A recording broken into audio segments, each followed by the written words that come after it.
I just completed my first half blind dovetail.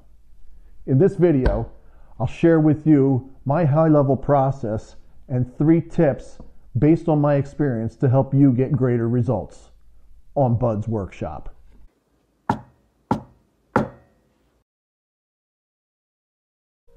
Before you begin, it's critical that your boards are properly prepared.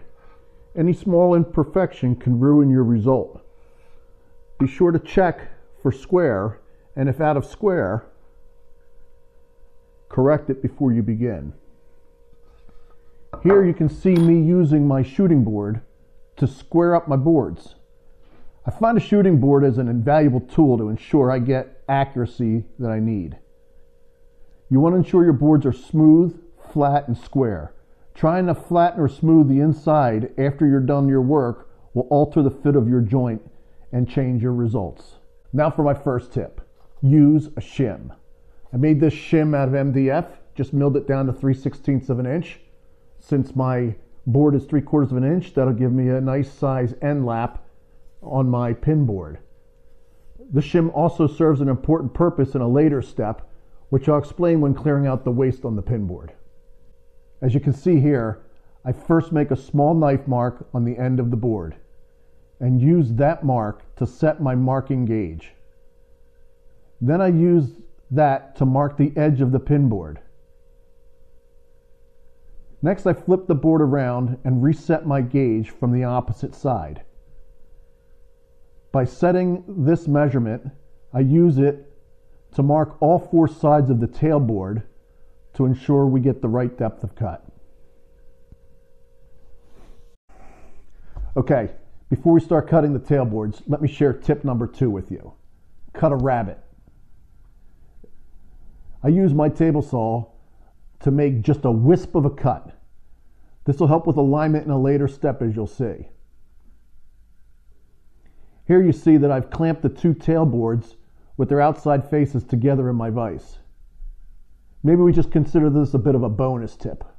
What this allows me to accomplish is to cut 2 boards at the same time, which saves me time, but it also helps to avoid any blowout on the show side of the tailboard from the saw. Next, I lay out my spacing for the cuts, and I use my 1:6 guide to mark the angles. Cut out the waste and clean it up with a chisel. I learned a lesson here, as I made my pins so small that I had to modify an old chisel to fit in the small space. Oh well, you live and learn. Alright, so now it's time to lay out the pin board. This is where the small rabbet that we talked about before comes into play. It allows me to line the tailboard up with the very edge of the pin board to ensure tight fit. Since the rabbet's on the inside of the joint, it'll also help hide any slight overcuts on the inside. Next, I make sure the edges of the boards are aligned, and I use a small knife to make marks to indicate where the pins need to be cut. Once it's all marked up, I raise the pin board up in my vise so that I can cut the board at an angle. You want to be careful here that you don't overcut through the end lap. It's a bit of a compound angle, so be sure you take your time and make sure you're cutting in the waist area. This now leads me to the 3rd tip. Extend your kerf. They make a special tool like this called a kerf extender. If you don't have one of these, you can just take a card scraper, and you can use the card scraper to put it down in the slot and hit it with a metal hammer. Here you see me using the kerf extender to slowly extend and shear the wood on the edges of my cut. This will make the clean out process much easier.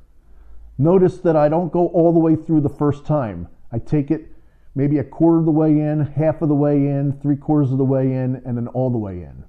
One lesson I learned here is not to use my wooden mallet, as the kerf extender will dent the wooden mallet.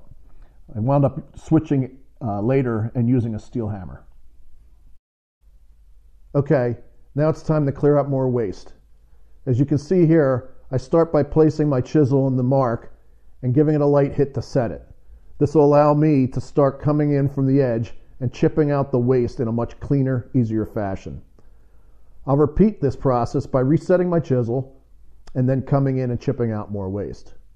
When the bulk of the waste is done being removed, this is where that shim comes back into play again. It now gives me a flat surface that's level with my end lap thickness to lay my chisel down and pare a nice clean cut in the joint. I then repeat the process for the remaining tails that need to be cut, and it's time to test and fit. So there you have it. I had to make some small tweaks where there were a couple of pieces that had to be cleaned up, but it didn't take too much, and in the end, I feel like for my first half blind, I got a pretty good fit there. Actually, I'd call it a great fit for my first half blind. Remember, the 3 tips I shared with you: use a shim, cut a rabbet, and extend the kerf. I hope you found this video helpful, and if so, please subscribe to my channel and hit that like button for me.